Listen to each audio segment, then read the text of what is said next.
यस्तो मिठो हुन्छ, म आफैले पकाएर खाएको यस्तो एम्बी हुन्छ भनेर मैले चाहिँ सोचेको पनि थिएन। हेलो, स्वागत छ सबैजनालाई मेरो आजको न्यू अनदर भिडियोमा। आज पनि मैले फेरि छोटो मिठो आलु चपको रेसिपी लिएर आएको छु क्या। अनि मलाई आज यस्तो आलु चप खान मन लागेको थियो, अनि मैले त खान मन लागेपछि बनाइहाल्छु भनेर आलु उसिन्न बसालेँ। अनि आलु उसिनेपछि चाहिँ तासतुस गरेर अनि गाचक मुचुक पार्न थालिहालेँ मैले चाहिँ। म चाहिँ आजभोलि यस्तो भएको छु क्या, मलाई आफ्नो मनले खान मन लागेको कुरो चाहिँ बनाइहाल्ने खाइहाल्ने। भोलि मरेर कहाँ पो जाइन्छ के पो गरिन्छ, मनमा लागेको कुरो त गर्नु पर्यो नि भनेर अनि मैले त स्टार्ट गरेँ। यो हाततिर चाहिँ कसैले ध्यान नदिनु होला, मैले चाहिँ ग्लोभ्स लगाएको छैन, कसैले नराम्रो नसोच्नु होला। हात चाहिँ मैले मजाले सफा पारेर धोएर अनि मुसेको। अनि त्यसपछि मैले घरमा भएको मसलाहरू सब अनि कि मलाई आजभोलि कस्तो अनहेल्दी खानेकुरा मात्रै खान मन पराइरहेको छु क्या। जङ्क फुड हुन्छ, तेलमा तारेको खानेकुरा हुन्छ, यस्तो खान मन पराइरहेको छु।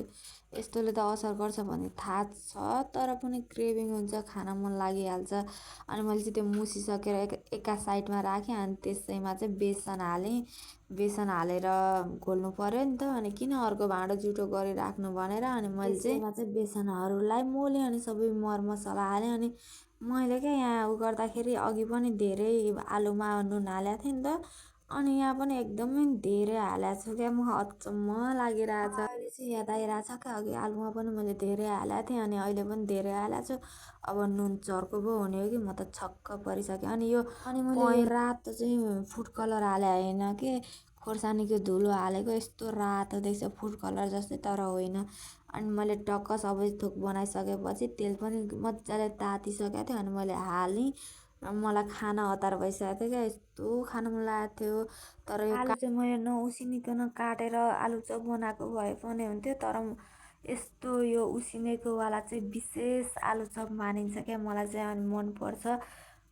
अनि मैले एक लट चाहिँ पकाएर झिकिसकेको थिएँ क्या। अनि झिकेपछि मैले नचाख्ने भन्ने त कुरै हुँदैन। अनि हेर्नु न, यति तातो थियो, मुख पोलेर म आफैलाई हैरान भएको थियो। आलु चप त्यहीँ माथि आफैले पकाएको, एकदमै मिठो लागेको थियो यार, मलाई एकदम मिठो लागेको थियो।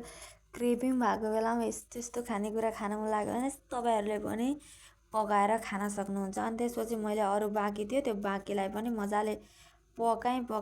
ठ्याक्कै मैले पकाइसक्दा चाहिँ खाजा खाने बेला भइसकेको थियो क्या। अनि त्यहाँबाट यो मात्रै किन खानु, अनि भुजाहरूमा खान्छ नि त मान्छेले खाना चाहिँ, तर मसँग चाहिँ भुजा थिएन। अनि मैले चाहिँ चिउरा र चप खान्छु भनेर अगाडिदेखि नै मनमा राखिरहेको थिएँ। अनि त्यसपछि पाकिहाल्यो, मैले टक्क लगाएर खाएँ।